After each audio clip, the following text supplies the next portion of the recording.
Hello, kings and queens, and welcome to the video version of my journal. I'm Steffanie Rivers. Come on in for the conversation. Come on in. I am TriCasting on YouTube and Facebook Live and LinkedIn. So if this is your first time joining us, we want to welcome you to the conversation. And if you are returning, we want to welcome you back. I just premiered my show opener. So always trying to get better. But again, I want to thank you for being here. And if you want to, please do like, share, and subscribe. So when I post new videos, you will be the first one to know. A lot of you know that I am an Uber driver. It's one of my streams of income. And if you are an Uber driver yourself, or you have used a ride share app, you know how it works. It works based off of GPS proximity. The first, if you want a ride, you put in, you want a ride, the driver that's closest to you, they get the call. And so I do it because I know I'm there for the money. That's why I do it. I'm not trying to make friends. So I know I pick up whoever the app tells me wants a ride. And if you have used a ride share app, you know, if when you're ready to roll, then that's who you get when they accept your ride request. So the other day I picked up this older white couple. And again, whoever I pick up is fine with me. I try to make them as comfortable as possible, whoever my riders are, whether it is if whether it's about the temperature. I always ask, if you want it to be hot or colder, let me know. If they seem like they're taller and they need more leg room, I'm willing to push the seats up so they can have more leg room. They can even charge their phones. If it's a younger guy, I think he likes ESPN. I've already got it pre-programmed on my radio. I'll play ESPN. If it's some partiers, then I normally just let the music play or whatever they request. And if I'm not quite sure what they're into, then I will just play NPR radio news. So this older white couple, I picked them up at the airport, and their home was about 25 miles away, and 25 minutes, 30-minute drive. And so because I wasn't quite sure what they were into, I played NPR radio. And this just happened to be about the news that was on, happened to be about the Derek Chauvin murder trial. And it was talking about all the doctors that had been on that day and that week, and how they essentially agreed, more so than not, that it wasn't a drug overdose that killed George Floyd. It wasn't pre-existing medical conditions that killed George Floyd. It was a knee, Derek Chauvin's knee, compressed on George Floyd's neck that kept him from breathing, and that was the cause of George Floyd's death. That was one of the stories. And then it went on to talk about how the CDC, the Centers for Disease Control, has officially named racism as an effect on the mental health of African Americans and what that means. So they had people on talking to them about how they felt about the trial and racism and how they deal with it when they're trying to get a job, when they're trying to buy houses and redlining. It was basically all Black everything on NPR at this time. And again, I had these white people, older white couple in the car. And you know what? Because I do try to make people feel comfortable, as far as a way to just be hospitable, because that's how I grew up and that's just how I do. I actually thought about, why don't I change the radio station right now? And then, you know what? I said, no, I'm not going to do it, because these older white people are the type of white people based off of just the conversation. They just came from a funeral in Kentucky, grew up in Kentucky, live in Texas now, and just the conversation how his wife. Oh, let me say this. He was sitting up front with me, passenger in the passenger seat. His wife was in the back because they had four big ass pieces of luggage, and only two were in the trunk, and the other two had to be on the back seat where she was seated next to her. So I could just tell from the conversation from her that it was little to no conversation, that she probably felt as more uncomfortable with what she was hearing on the radio than he, but probably both of them, because he was grunting every now and then doing all this when it was being played. And so I just said to myself, you know what? They probably have never had to sit here and listen to information that they might not agree with. They have always probably had the option of turning off the radio or changing the channel or making excuses about racism in America, or maybe even coming up with their own reasons why things are happening to Black people in America. And so I said to myself, you know what? I'm not going to change the channel. I'm going to let them sit in this car and I'm going to let them listen. So I'm not even going to say anything. I'm not going to try to talk over the radio. I'm not even going to try to excuse or ask them their opinion. I just want them to listen.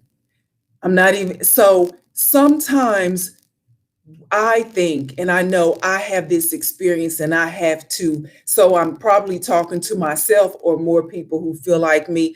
Sometimes we feel the need to make excuses in the moment as to why things might be happening or why they're focusing on all Black everything today. It was some little Asian hate information mixed up in this NPR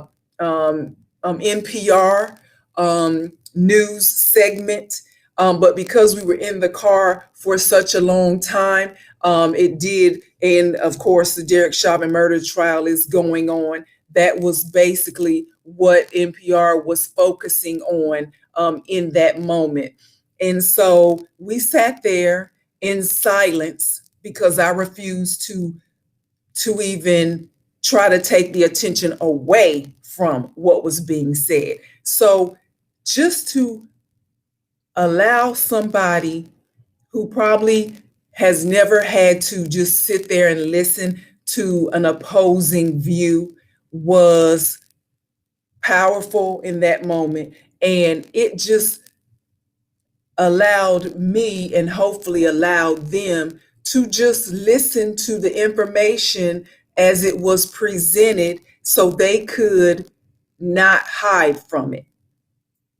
And that's what we did. We drove in silence for 25 minutes and listened to NPR, except for him grunting every now and then like he was trying to clear his throat. And I might have said something about, do I turn left right here or do I keep straight right here like I normally do when I'm driving somebody through the app? So other than that, they had to listen. And so again, I was determined in that moment that I was not trying to make them feel uncomfortable, but I was not going to excuse anything that they were hearing. So we finally got to their address where I dropped them off. His wife jumps out the car like she got to go to the bathroom, or maybe she was trying to get away from me. I'm not sure. She basically left her husband to collect those four big ass pieces of luggage. So I did get out, open the trunk, try to help him pull the stuff out of the trunk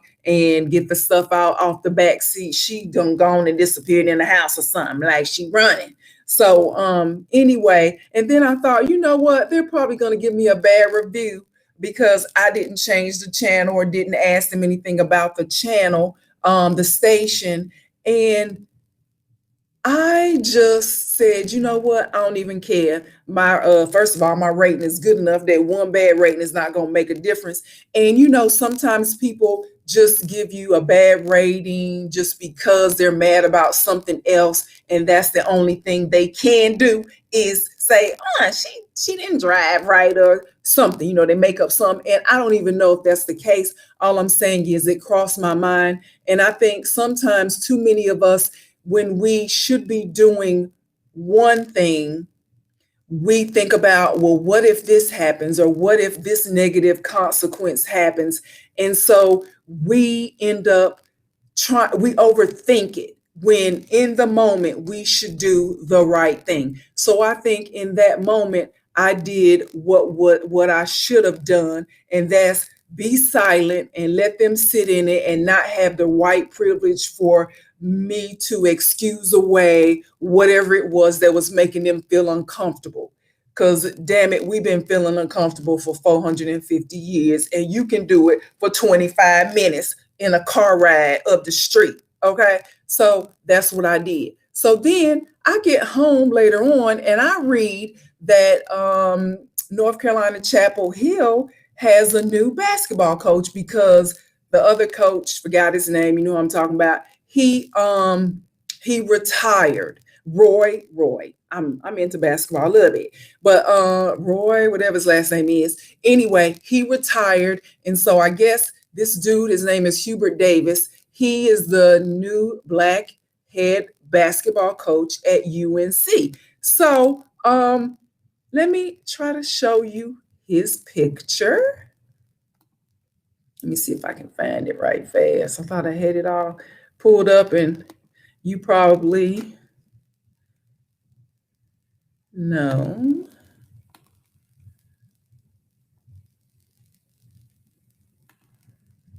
Okay.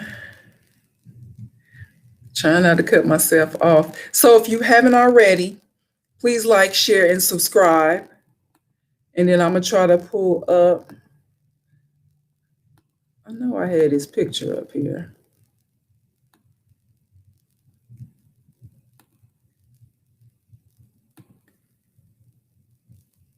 Okay, I think I need to do that.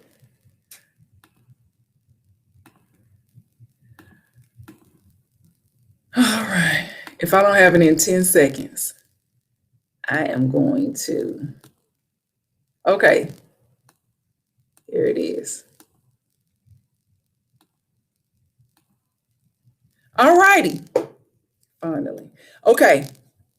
This is Hubert Davis, first black coach of UNC-Chapel Hill, black basketball coach. Now, if you're into sports, there's a lot of conversation about how hard it is or a challenge it is for black men who have the experience and have the education and just have been a part of the sports world to even get a head coaching position, whether it's in the NFL or college sports. And so Hubert Davis becoming the first black head basketball coach at UNC is a big deal. But what happened was the story was not just about that. It was about what he said in that moment. So I am going to try to play what he said in that moment. I'm already sharing my screen.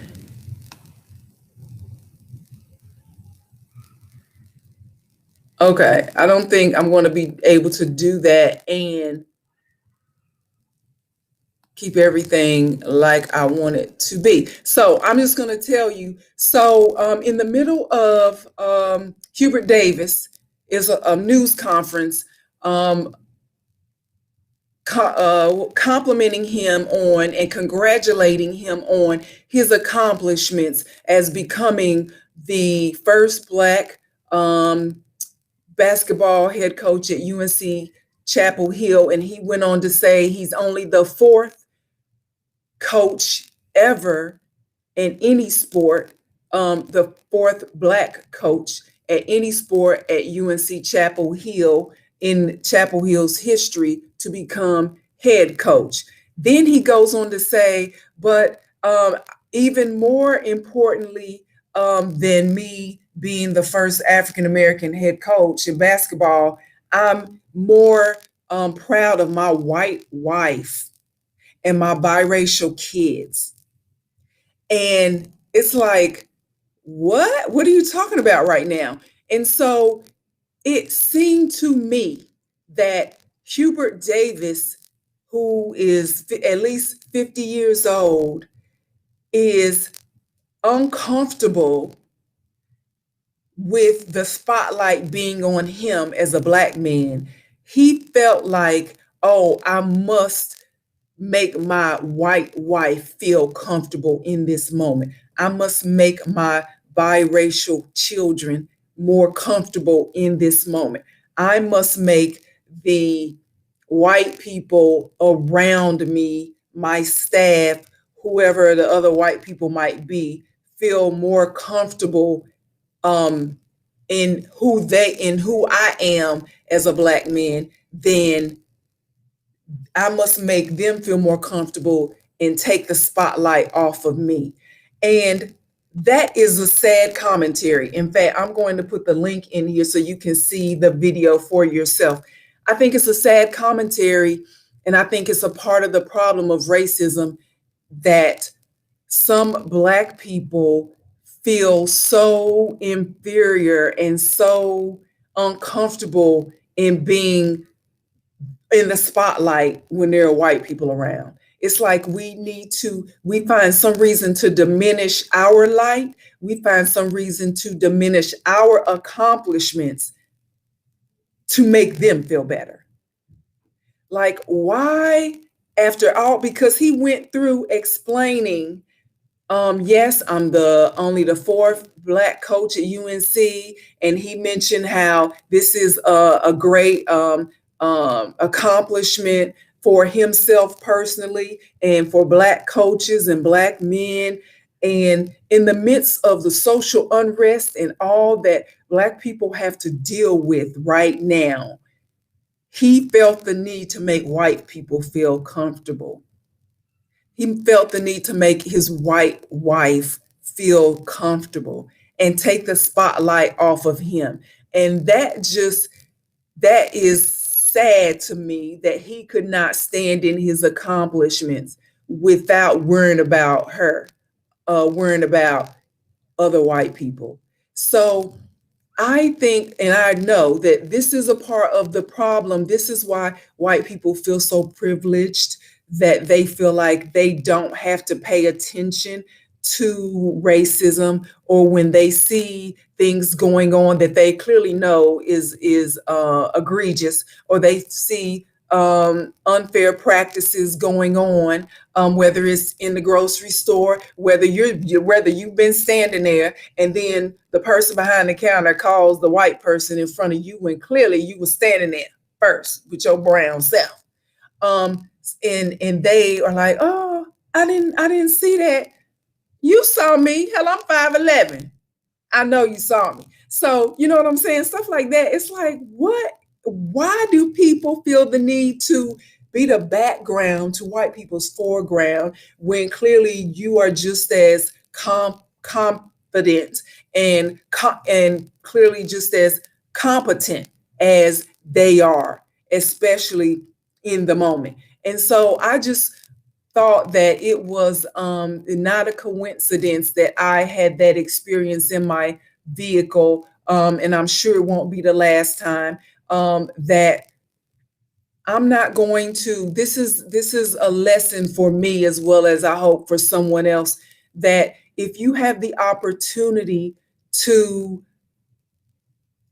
be honest with, or to not make excuses for society and racism and unfair practices, don't make excuses for it. Don't cover it up. Don't overtalk the news that's on television. Or if they're talking about the Derek Chauvin trial, don't come up with some alternative narrative as to take people's attention away from it. they need to hear it.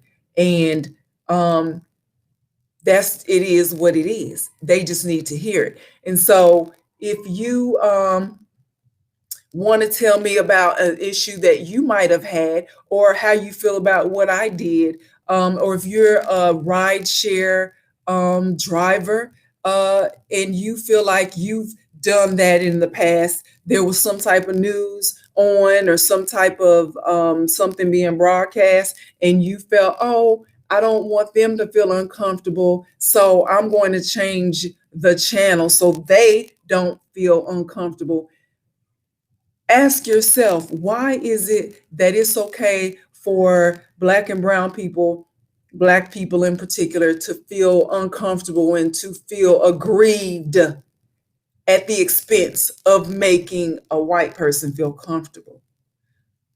I've stopped doing that a long time ago, and maybe it comes with age and maturity. Maybe when you're younger, you might feel like that's something that you have to do, that you owe or something. And a lot of it has to do with how we grew up. Some of us have been just indoctrinated with making the other people feel comfortable in the moment, and us taking our feelings and internalizing it, or making, putting it to the side and putting ourselves out. It's like being in a bad relationship whereby one person is sleeping around on the other person, but the person is being cheated on and played. That person never has the guts, never says anything. You never ask him or her, you got off at 5 o'clock, why it's 9 and you just walking in the door? You know what I'm saying? Or you never, you've seen a text, or somebody's called the house and asked for the other person, and then hung up when you inquired, or you didn't even inquire. You didn't even inquire, who is this woman calling you? Who is this man calling you at midnight? You know what I'm saying? Sometimes we allow ourselves to be mistreated because we don't speak up. So don't be in a bad relationship as it pertains to racism in America. Be the person to say what needs to be said. And if somebody else is speaking, let them be heard about it. And you be quiet and don't make excuses for it. And really, that's all I got for you tonight. I was gonna add something, but I think I'm gonna make it a whole nother video, because it has its own merit. And so, to find out more about the things that I care about, typing that in, go to eurweb.com.